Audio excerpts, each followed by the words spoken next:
Welcome to Unschool, where we undoctrinate you from public school nonsense. Today we're covering a post from our own Substack called Deschooled with a K. All right, it says Pedagogy of the Pretentious. This is a criticism of critical theory, right? In critical theory, you're supposed to criticize everything, yet for some reason, academics just don't like it when you do it to them, right? Paulo Friere is one of the main sources of critical theory, and he was, of course, a communist. In fact, just recently I opened a book in a classroom. I won't say where, but it had a bunch of books on different political for them, yeah, political ideologies and philosophical ideologies, and I opened up to the first page, right, the one that was called critical theory. I opened it to the first page, and who was there? Karl Marx, right, and his ugly face was on the very first page of this little book about critical theory. Yet, articles on left-wing news sites are constantly writing that critical theory has nothing to do with Marxism, and if you feel that way, you're just not race conscious, right? Like they want you to be, which is ridiculous. So anyways, it says here, the neo-Marxist pseudo-intellectual disdain for truth culminated with America's so-called cultural revolution of the 60s. That same concept thrives to this day because too many people believe leftist ideology could be contained in obscure academic departments where it would soon fizzle out due to its inherent absurdity. Well, that didn't happen though, did it? It didn't fizzle out. It just became more popular as they taught people how to be irrational. Well, they knew that if they convinced everyone that they were a victim, that they could get those people to do terrible things. Isn't that the story of socialism and fascism in the 20th century? Convince people they're a victim so that they're able to do horrible things to other people. It's quite sad. And we don't want that happening in the United States or the rest of the West. An ungodly disdain for the truth should result in a quick exit from reality, right? I recently audiobooked Paulo Friere's Pedagogy of the Oppressed, and the book is full of ridiculous nonsense. In Chapter 2, Friere explains that the oppressed will often believe that their boss is a superior human and will go home to beat their wife.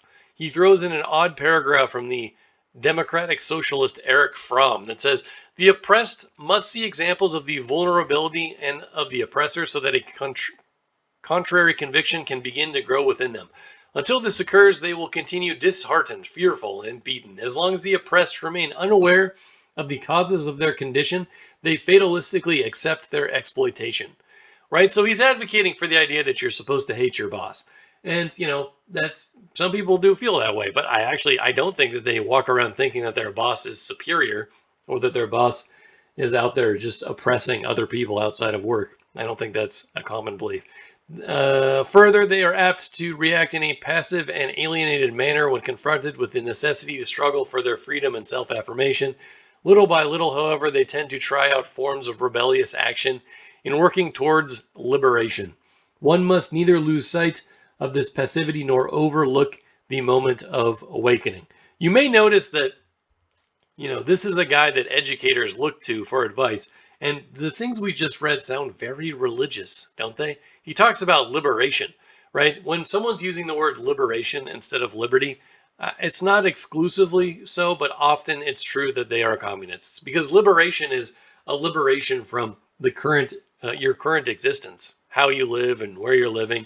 And they want you to achieve that through a greater understanding of class consciousness or racial consciousness or some other nonsense. And then the awakening sounds very religious. You're supposed to awaken to the real truth. So, I mean, these types of writings should really inform us that communism is a religion. And they're trying to convert people through this nonsense. Says here, within their unauthentic view of the world and themselves, the oppressed feel like things owned by the oppressor. For the latter to be is to have almost always at the expense of those who have nothing.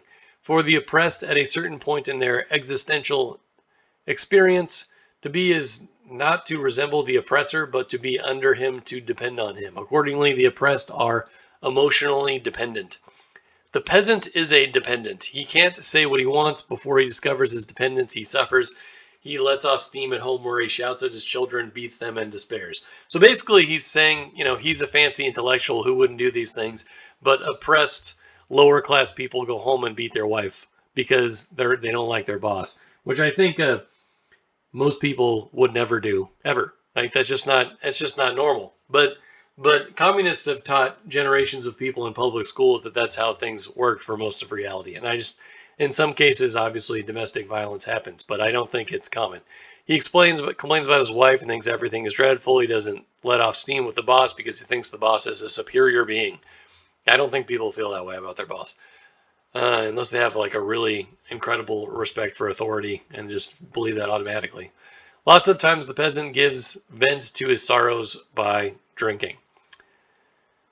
The total emotional dependence can lead to the oppressed to what Fromm calls necrophiliac behavior, the destruction of life, their own or that of the oppressed fellows.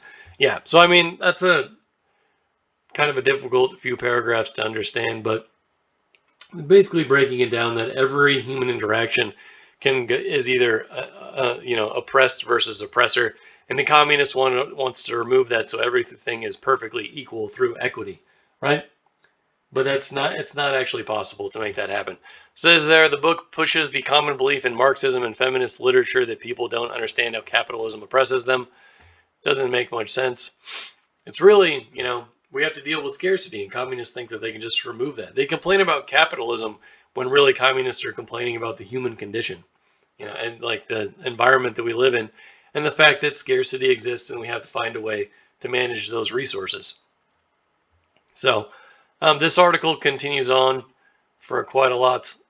This is one of our longer ones. It's pretty good though. So if you want to read more about that, check it out. I'd also check out New Discourses. James Lindsay creates a lot of good stuff. It says here, Paulo Friere is a Brazilian Marxist who is responsible for Marxifying education, which is the state we're in now, right? People say it's progressive, and that there's some truth to that as well.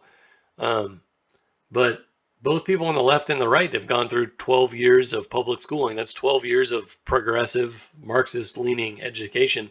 And through that, they've gained some misunderstanding that the government should save us from recessions and from life in general.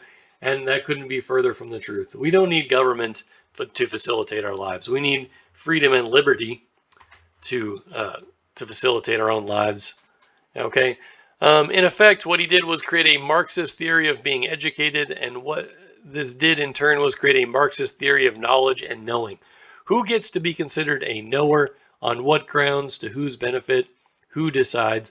All of these questions are to be answered on critical Marxist grounds. One result of this transition, in addition to his approach to education, is that he opened the door to a true Marxism of stupidity. You see, as a result of Paulo Freire's arguments, excluded knowledges have to be included, which includes the stupid.